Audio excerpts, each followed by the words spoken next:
ikadalawang araw ng Marso.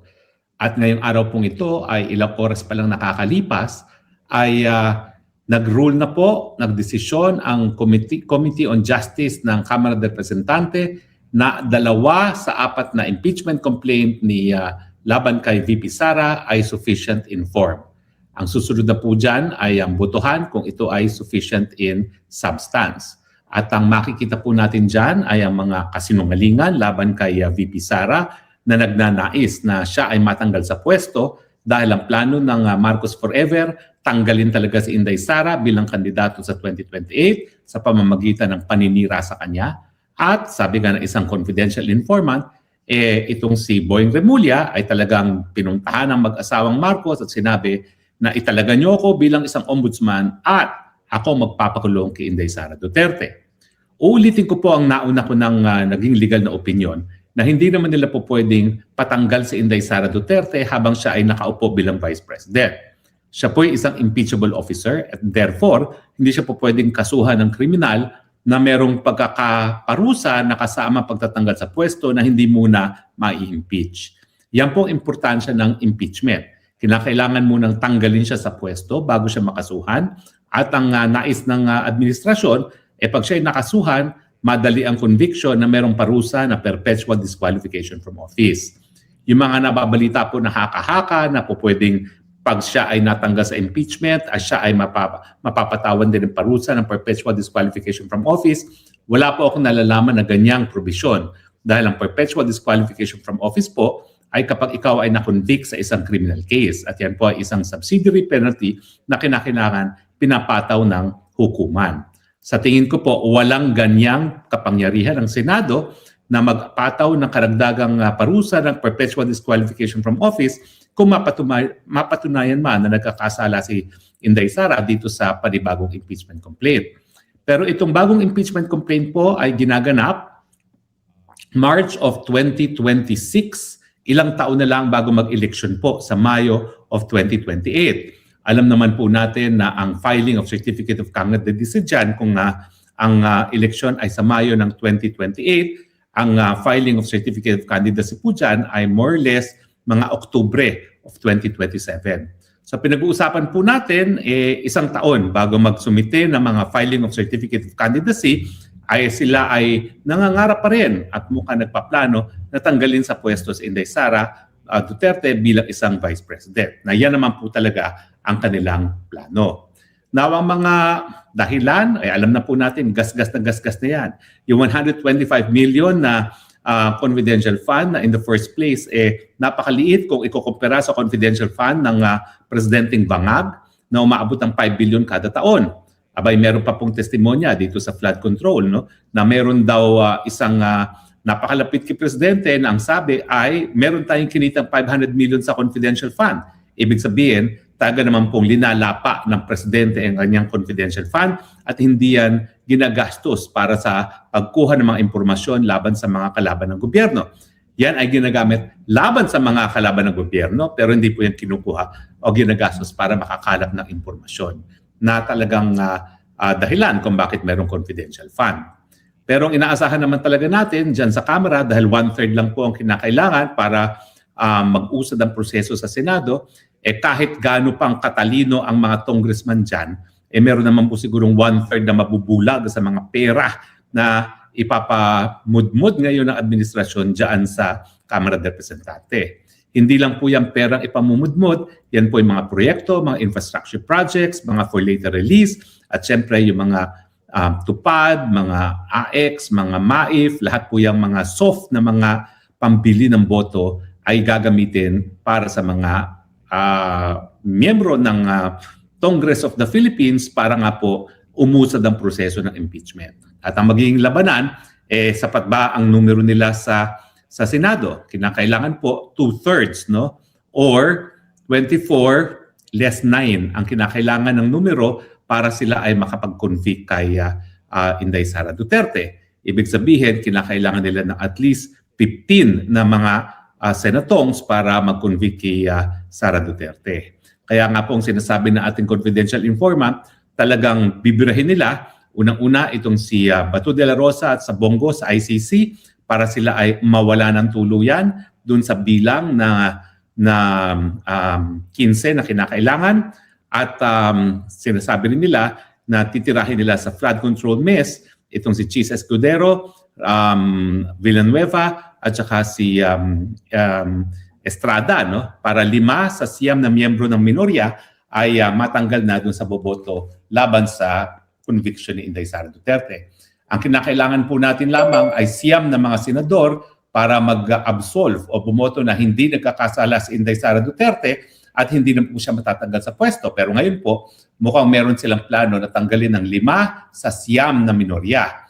Kasi kung ang minorya ay mananatiling buo, talaga naman po madidismiss na yung impeachment na yan.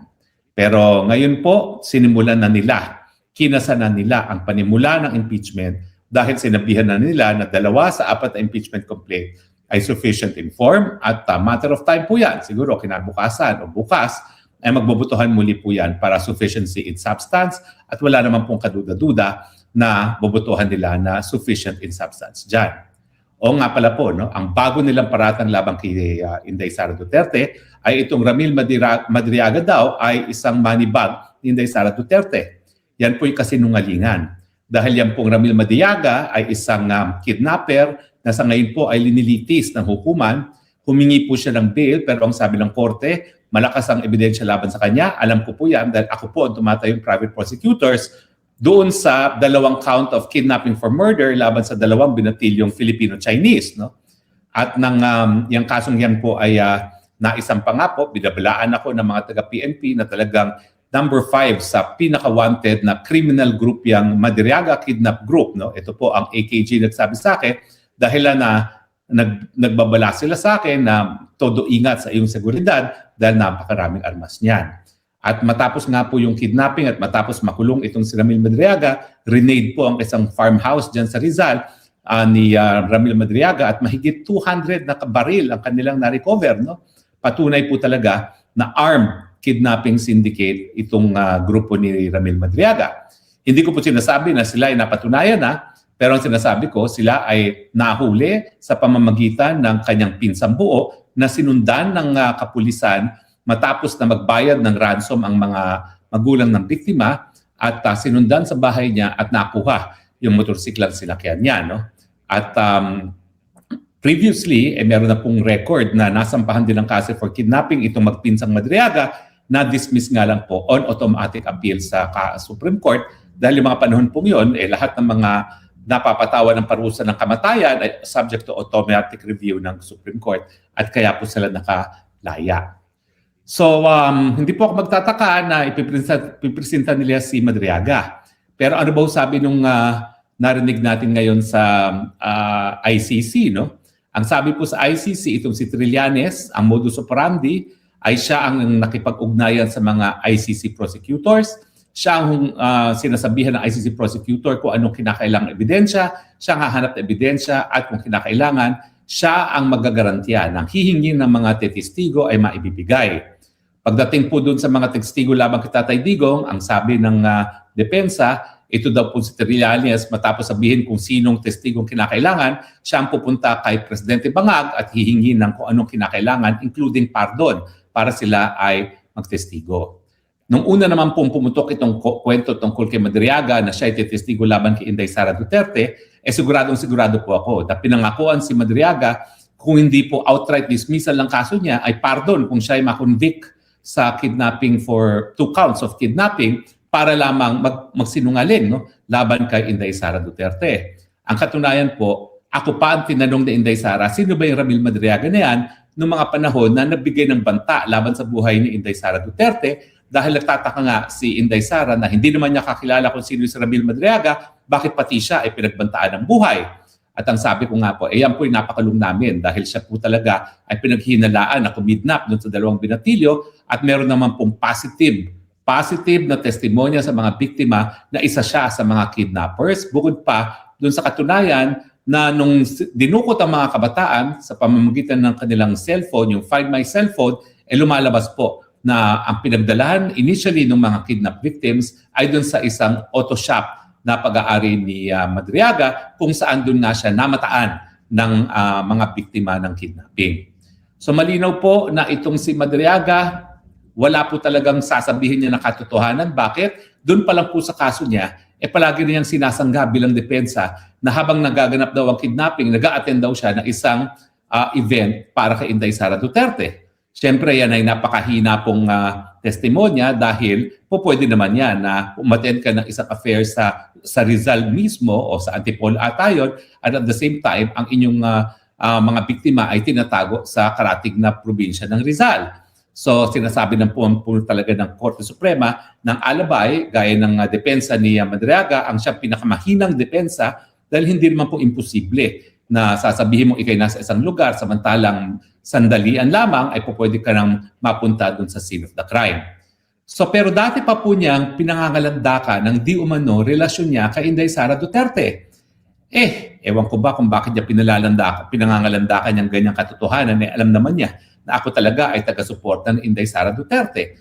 Kaya naman ako, isang tawag ko lang sa mga tao ni Inday Sara Duterte, na-confirm ko, hindi po yung personal na kakilala ni Inday Sara Duterte. Meron lang daw pong isang teacher, si Inday Sara Duterte sa San Sebastian Law, na nag-repair dyan kay Madriaga doon nga sa parallel group ng Inday Sara Duterte. At alam nyo naman, pagdating ng eleksyon, lahat ng gustong sumapi sa mga parallel groups, welcome. Hindi naman po ibig sabihin na lahat ng mga miyembro ng parallel groups ay kakilala ni Inday Sara at inapruban. So wala po talagang kahit anong katotohanan na pinagkatiwalaan siya ni Inday Sara Duterte dahil ang tanong nga niya sa akin, sino ba yung Ramil Madriaga na yan? So paano ba naman magiging close bagma ng isang tao na hindi kakilala ni Inday Sara Duterte? Pero siyempre dahil sa pangako na siguro siya ay maabsulto, di naman kaya mabibigyan ng pardon, hayan po ngayon talagang magsisinungaling, hindi lang po sa isang sinumpaang salaysay, kundi asahan na po natin magsisinungaling din yan sa loob po ng Kamara de Representante. Now, talaga po dapat na mapatawan na mas mabigat na parusa ang mga magsisinungaling, hindi lang po sa mga sinumpaang salaysay, lalong-lalo na dun sa tetestigo sa Kongreso. Kasi po parang nawalan na ng bisa o nawalan na ng balor ang katotohanan, lalong-lalo na kapag ito ay ginagawa sa loob ng institusyon gaya ng Senado o ng Kamara de Representante. No? Itong mga pagsisinungaling po ni Madriaga, siyempre po, ang kapalit naman yan, posibleng kalayaan niya matapos na malinaw na napakita naman ng kanyang involvement sa kanyang kidnapping. Bagamat hindi pa napapatunayan ang kanyang pagkakasala, meron na mga malakas na testimonya tungkol dyan. Kasama na nga dyan yung positive identification ng biktima, yung location sa cellphone na tinuturo na ang mga biktima ay unang dinala sa kanyang garage shop, at siyempre yung iba pang mga physical evidence na kasama ng mga text messages na magpapakita ang kanyang pagkakasala. No? Pero siyempre, sige, may presumption of innocence, inosente pa siya hanggang hindi siya napapatunayan, kaya nga lang po, hindi mo mabubura yung mga aligasyon na gumawa na siya ng krimen. At siyempre, dahil siya humingi naman ng piyansa, nagkaroon na rin ng desisyon na bagamat hindi pa napapatunayan ang kanyang pagkakasala, malakas ang ebidensya, kaya hindi siya bibigyan ng piyansa ng ating hukuman. Hindi siya napagbigyan ng piyansa ng hukuman na dumidinig ng kasong yan. So ganyan pong mga kababaw at kasinungaling ang mga ebidensya na ilalatag nila kay Inday Sara Duterte. Ito ng mga congressmen ito at yung mga nasa likod ng impeachment. Isipin nyo na lang kahit ano ng putik ang binatin nyo kita Inday Sara Duterte, hindi naman siya bumabagsak sa mga survey. Bakit? Kasi alam ng taong bayan na si Inday Sara Duterte ay pagkakatiwalaan. Doon sa paratang na siya'y kurap, nasa ng ebidensya ng kurap. Napakasimple naman ang buhay ni Inday Sara Duterte. Wala namang makapagsasabi na siya'y namumuhay ng marangya. Simpleng-simpleng inupahang bahay ni Inday Sara Duterte as Vice President nang alam ko ay anytime po pwede na maguho dahil sa anay. Alam ko na pinakamalaking gastos nila dyan sa bahay na kanilang inuupahan, bagamat inuupahan, ay yung pest control dahil anytime nga po pwede nang gumuho yung bahay na yan dahil kinakain na nga ng anay. At siguro yan ang dahilan kung bakit hindi ganun kamahalan ang presyo ng pag-uupa dyan, no? Dahil nga may problema sa anay. Bukod pa dyan, alam din natin na ang pamilyang Duterte mismo ay hindi mapupulaan na nagpayaman sa pwesto. Si Tatay Digong ay nananatili na nakatira until sa kanyang kidnapping papunta sa Hague sa isang bahay na tinatawag kong Bahay Kalapate. Isang bahay na hindi mapaniwalaan ng isang tycoon minsan na tiniran ng isang dating presidente. At dahilan kung bakit nag-offer yung tycoon na yon. na bumili ng bahay kahit saan at siya't magbabayad. No? Pero tinanggihan ni Tatay Digong dahil nakaugalian na niya yung kanyang bahay kalapati.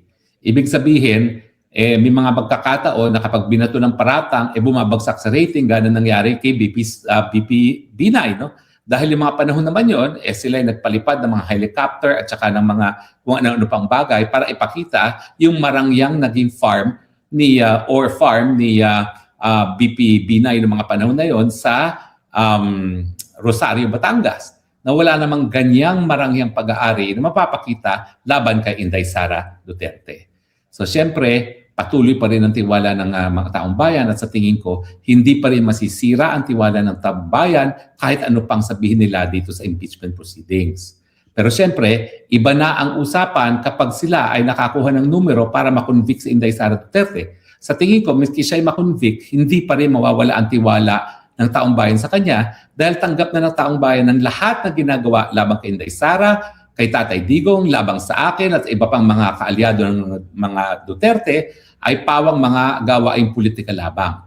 At ang layunin ay para nga mawarak na ang mga Duterte bilang isang puwersang politikal sa Pilipinas dahil ang ninanais nga ng mga Marcoses ay Marcos Part 2, Marcos Forever, na hindi na po mangyayari dahil mga Pilipino ay talagang mulat na pong mga mata. Unang-una na lahat tayo ay nabudol nung binigyan natin ng pangalawang pagkakataon ng Marcos Jr. na baguhin ang imahe ng kanyang pamilya na sinayang naman niya. At siyempre, pangalawa, alam na ng Pilipino na dahil ang sariling kapatid na ni Marcos Jr. na nagsabi ng kanyang ading ay bangag, talagang hindi na talaga po pwede na manatili sa pwesto ang isang bangag. Ang tanong na lang, sino kaya ang unang mawawala sa pwesto? Si Inday Sara Duterte sa pamamagitan ng impeachment at conviction sa isang impeachment trial sa Senado o si Bangag na po pwedeng anytime ma-overdose o di naman kaya mamatay sa sakit o di naman kaya matanggal din sa pwesto dahil sa mga pamamaraan na nakasaad sa ating saligang batas. Pwede po siya matanggal sa pwesto by way of removal, by way of incapacity, and by way of death. So aantayin na lang natin kung sino sa kanilang dalawa ang mauna. At siyempre, kung ang death at physical incapacity ay mga pamamaraan pa rin para matanggal ang isang presidente, kinakailangan mag-ingat din si Inday Sara Duterte dahil baka mamaya ang kanyang mga katunggali sa politika hindi makontento doon sa impeachment at pagbantaan at gumawa ng hakbang laban sa kanyang buhay. So kinakailangan talaga sa mga panahon ngayon na nag-aantayan kung sino unang mawawala sa posisyon, si Bangag o si Sara Duterte, ingat din sa seguridad sa pagkatao ni Inday Sara Duterte. Well, siguro po, bagamat ako naman hindi tagapagsalita ni Tatay Duterte, ni Inday Sara Duterte, bilang dating tagapagsalita ni Tatay Digong, siguro yun na lang po ako ay magpapasalamat sa ngalan po ni Tatay Digong sa tiwala na ibinigay ninyo sa kanyang anak na Inday Sara Duterte. Siguro naman po alam ninyo na si Inday Sara Duterte, paumanhin na po sa iba pang mga anak, ay talaga namang ang paboritong anak ni Tatay Digong. At kung sinasabi nga niya sa akin, ay naku doon sa tatlo niyang anak kay Ma'am Elizabeth, talagang si Inday Sara lamang ang talagang kwalipikado na talagang ipagpatuloy ang kanyang legacy bilang isang naglilingkod sa bayan.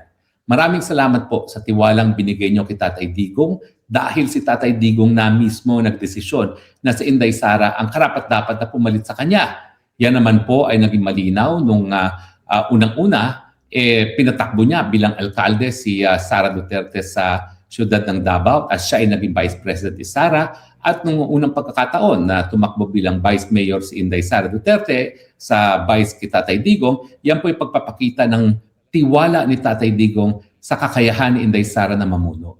So salamat po na kahit anong putik na binabato nyo kay Inday Sara Duterte, kayo naniniwala sa katapatan mismo ni Inday Sara at lalong-lalo na naniniwala kayo doon sa desisyon ni Tatay Digong na karapat-dapat na magsusunod na mamumuno bilang isang presidente si Inday Sara Duterte. Kung nasunod nga lang ang gusto ni Tatay Digong, dapat nung huling eleksyon ang tumakbo na ng presidente at nanalo ay si Sara Duterte. Hindi naman talaga mananalo po yung Marcos kung hindi yung kinampanya ni Sara Duterte. Isang bagay na kinalulungkot nga namin at pinagsisisihan mismo namin dalawa ni Inday Sara Duterte dahil kaming dalawa naging kabahagi ng unit team Nagsisi na po kami dyan. At ang sabi naman ni Inday Sara Duterte at aking sususugan din, talagang hindi naman po pwede na luhuran ng lahat na nagpabudol dahil din sa aming mga gawain na nagpabudol din kay Marcos Jr. Pero asahan niyo po, na gaya ng sinabi ni Inday Sara, iaalay na niya ang buhay para ituwid ang mga nauna ng pagkakamali at yan din po ang aking pangako. Suportahan po natin si VP Sara dahil kinakailangan mabigyan siya ng pagkakataon na ituwid ang kanyang pagkakamali na nabudol siya ni Inday Sara Duterte, ni Marcos Jr. at dahilan para ngayon tayo ay namumuhay sa isang bansa na para bagang walang leader dahil patuloy ang problema ng bayan, patuloy ang presyo, tumataas ang presyo ng bilihin, patuloy ang kagutuman. Ngayon po, kinakaladkad tayo sa kuko ng isang giyera na wala naman tayong kinalaman. So sa ngalan po ni Tatay Digong, maraming salamat sa inyong patuloy na pagtiwala sa kanyang katapatan at sa kanyang desisyon na ang dapat mamuno na susunod sa kanya ngayon ay walang iba kundi si Inday Sara Duterte. Salamat po dahil alam namin na kahit anong putik na ibabato laban kay Inday Sara, laban sa akin, maniniwala pa rin kayo sa kanyang katapatan, sa kanyang kakayahan at sa kabutihan